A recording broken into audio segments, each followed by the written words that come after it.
Hello students, welcome back to my YouTube channel professor Shubham Tiwari, जहां पे provide होता है हमारे कॉमर्स क्लास वाले बच्चों के जितने भी आपके सब्जेक्ट हैं उसके syllabus, paper pattern and most important questions की वीडियो बात करेंगे हमारे मास्टर डिग्री वाले बच्चे semester third syllabus and paper pattern of advance financial accounting. Tension है काफ़ी फाइनेंशियल अकाउंटिंग में, सर कौन कौन से टॉपिक्स हैं। जो टॉपिक्स हैं काफ़ी लेंथ बड़ी है, जिन बच्चों ने प्रिपरेशन स्टार्ट किया होगा उनके बारे में बात करेंगे।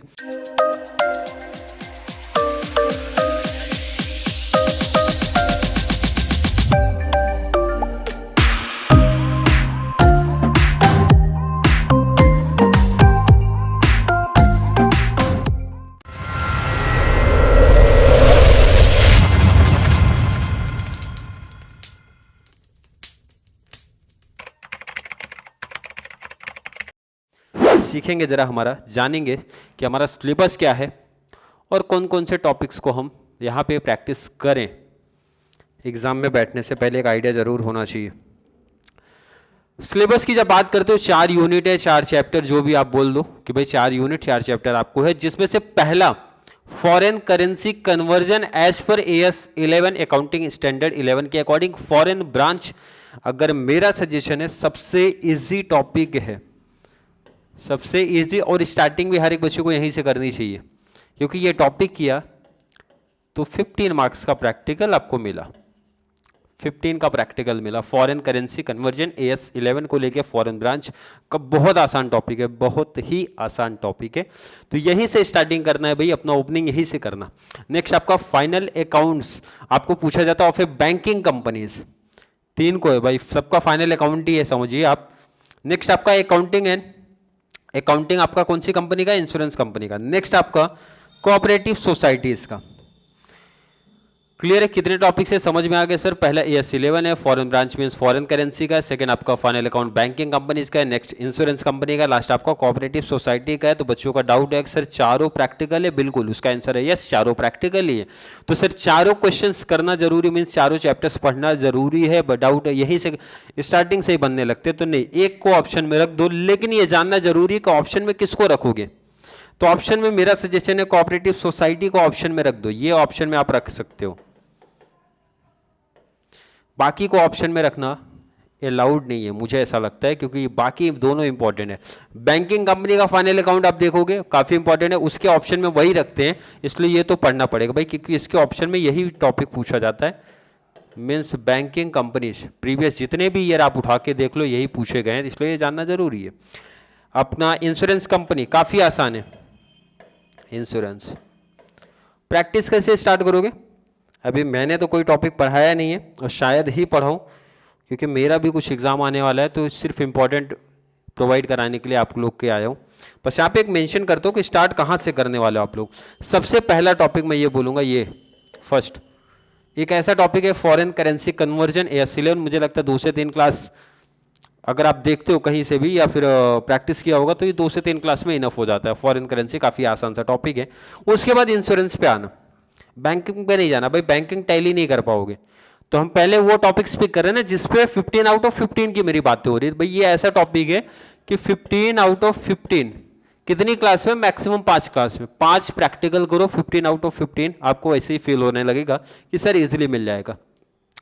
नेक्स्ट आपका इंश्योरेंस कंपनी, ये भी टॉपिक ऐसा है 15 आउट ऑफ 15 एंड काफ़ी आसान से टॉपिक, काफ़ी सिंपल टॉपिक मैं बोलूँगा है कि जिसमें आपको मिल सकता है।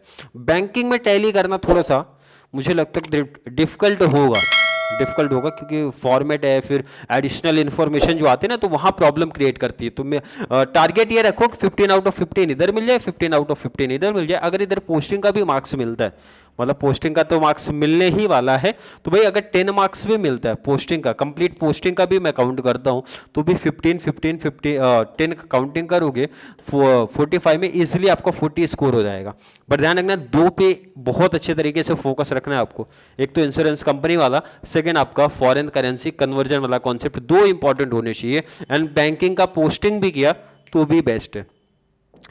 पेपर पैटर्न जरा समझते हैं क्या है। पेपर पैटर्न आपका सिमिलर ही चलेगा, देख लो जरा।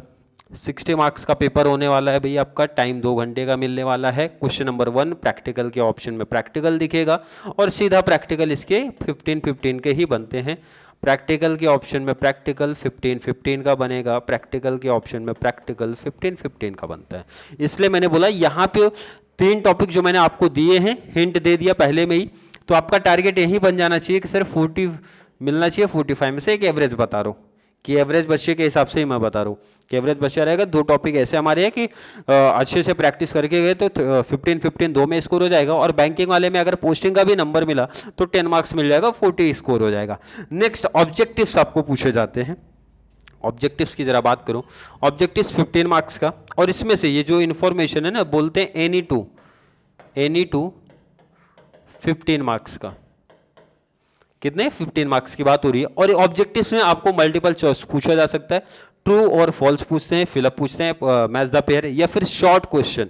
और प्रीवियस जितने भी ईयर हैं, मेरे पास 2 से 3 साल का पेपर अवेलेबल है, उसमें अगर मैं देखता हूं तो ये शॉर्ट क्वेश्चन नहीं पूछा गया है, और ये फिलअप भी बहुत कम चांस रहता है पूछने का। मतलब आपकी तैयारी होनी चाहिए मल्टीपल चॉइस को लेकर, true and false and match the column को लेके होनी चाहिए।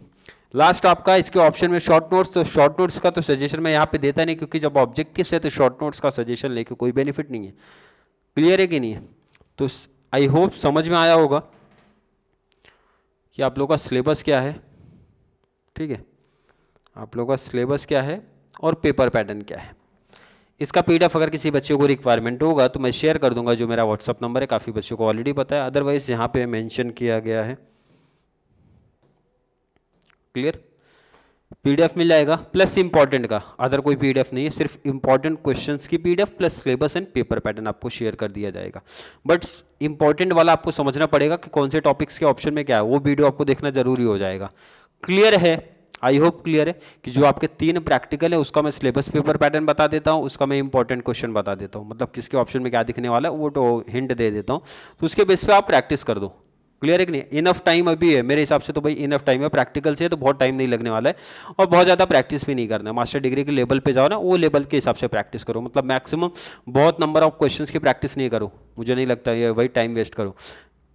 किसी भी टॉपिक का इंट्रोडक्शन पार्ट, मतलब उसका कॉन्सेप्ट क्लियर करो, प्लस मीन्स 5 से 6 प्रैक्टिकल इनफ हो जाता है। मतलब मेन होता है, देखो अकाउंटिंग क्लास में पहला लेक्चर इंट्रोडक्शन क्लास जिसको आप बोल सकते हो, या फिर उसका कंप्लीट कॉन्सेप्ट समझना, प्लस 5 से प्रैक्टिकल हमारे लिए इनफ हो जाते हैं कंप्लीट एक अच्छा स्कोर करने के लिए। अदरवाइज जैसा भी टाइम आपके पास कंफर्टेबल बचता है उसके अकॉर्डिंग आप प्रैक्टिस करना।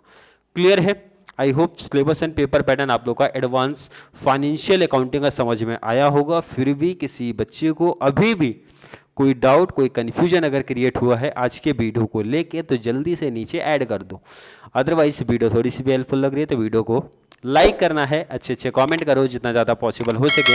चैनल का लिंक ना अपने कॉमर्स सेक्शन वाले को जरूर शेयर करो, ताकि कॉमर्स वाले बच्चे स्पेशली जो जॉब पे जाते हैं, जिनका फाइनेंशियल कंडीशन ठीक नहीं है, भाई क्लासेस नहीं जा पाते, तो यहाँ से उनको बहुत सारा बेनिफिट्स मिल सके। तो चलिए मिलेंगे अगली क्लास में, तब तक के लिए थैंक यू सो मच।